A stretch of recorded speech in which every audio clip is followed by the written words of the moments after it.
Joe Contreras. I'm with the Guardian newspaper and the Washington Monthly magazine. Among the areas you identified... That's like left of the left, right?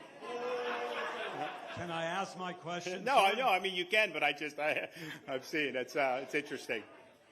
Among the areas you identified for academic reform in your January 31st press conference were the diversity, equity, and inclusion programs and policies, often known as DEI for short, in effect at Florida's public universities and colleges.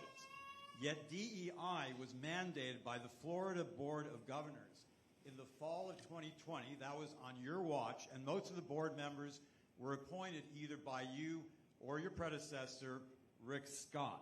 Why did it take you more than 2 years, Governor, to suddenly decide that DEI should be abolished in the state university system? Thank you.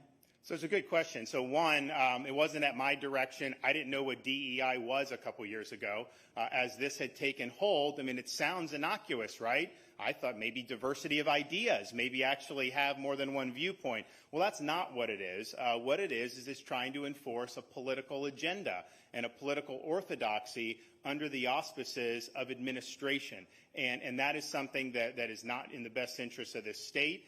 It's incredibly divisive.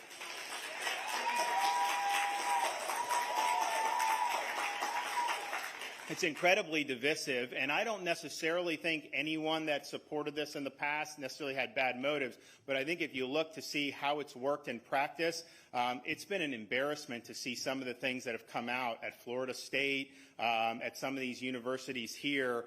It's not an appropriate use of the administrative machinery of a university that, oh, by the way, subsists on the generosity of the taxpayers of the state of Florida. These are not private institutions.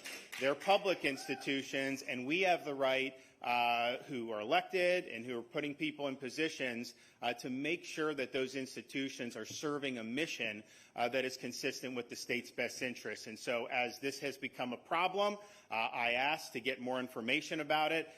We got them reporting how much money they're spending on it. We introduced legislation to remedy that, and we will be the first state in these United States to wipe out DEI at our public universities.